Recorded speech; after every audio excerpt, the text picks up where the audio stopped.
fact that you are now a socialist that believes in big government. There's no inconsistency whatsoever in my position. I was asked a straightforward question. Will you implement SAP? And I said no. Nigerian people wouldn't have voted for me to implement the policy of the federal military government. We will implement the SDP policy. If NRC's business is to carry on SAP, that is their own party policy. That is the first thing. There's no inconsistency. I pointed out issues of budget deficit. I pointed out issues of oversupply of cash into circulation, which were reported by your candidates as being atrocious. These are the consequences of the implementation of SAP, which I said we will not implement. So this question about inconsistencies and so on, I don't know where you found it from. I supported the idea of SAP when it was introduced, because no country in the world will sell goods to Nigeria other than for current purchases, other than on a cash and carry basis. And that is the only way we could have survived as a nation at that time. See, there are so many ways of going about this thing. The question you have not really asked me what the alternatives are, but I will tell you. SAP, to the extent that it pumped out more money than the goods are available, is antisocial. It makes life difficult for those on small income. It makes life a nightmare for the poor. But it was not intended like that. Nobody told us that to be part of the maladies. And secondly, I've just told you that the introduction was sound. At the time it was done, I bagged it. There was no way we could buy when we owed for so many months. We didn't even know how much we owed for a long time. You see, the problem we have in this country is the problem of management.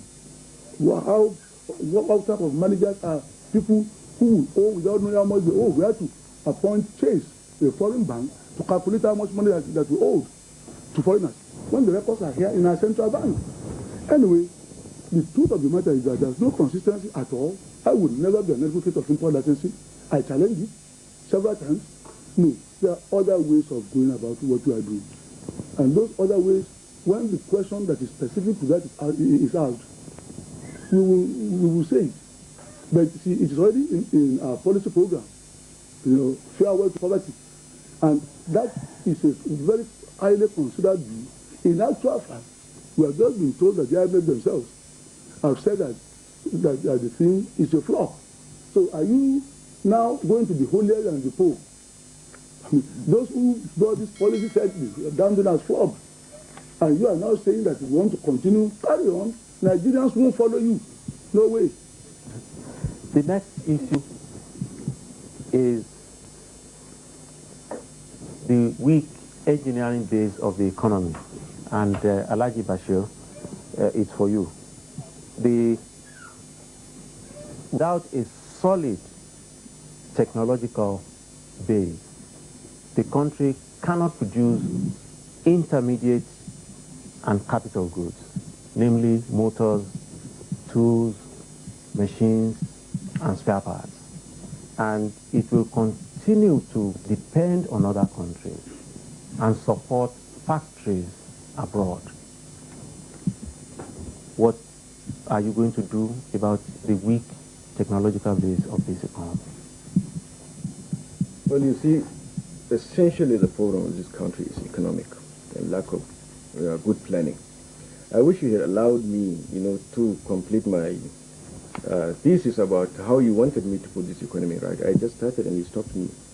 However, with regards to that, I think it's an issue of education and how you structure it, and also a matter of defining your national objectives with regards to technology.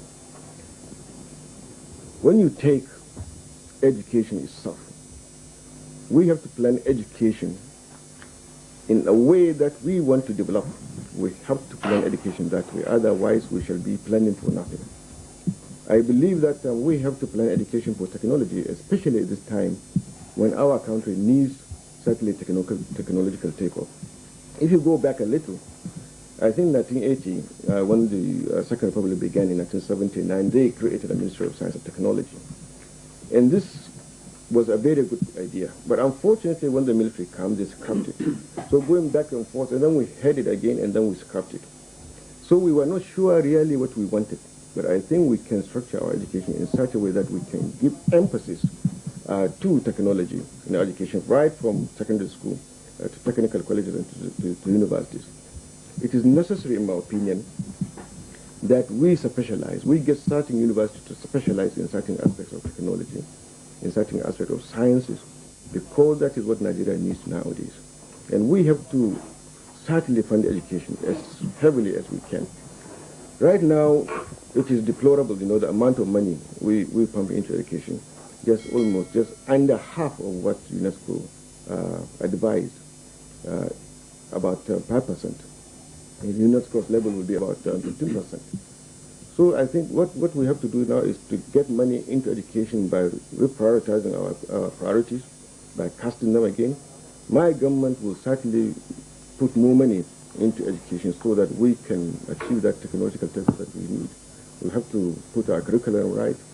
We have to focus our attention to education. The Ministry of Education, the Ministry of Technology must be given this rightful place so that it can work and train Nigerians for this technology. Thanks very much. Bashir. Well, education is in very difficult crisis in Nigeria. So much so that we simply will have to start all over again.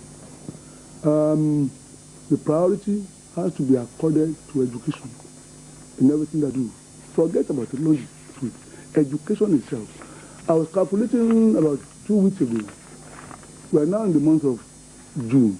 At that time it was about the 22nd of May. Children in Nigeria have lost 3 months from the classroom. They don't even know what the classroom look like anymore in areas. Teachers are on strike, they are not on strike, there's some problem here and there. And see, we must take politics out of education and education out of politics. Education is our future.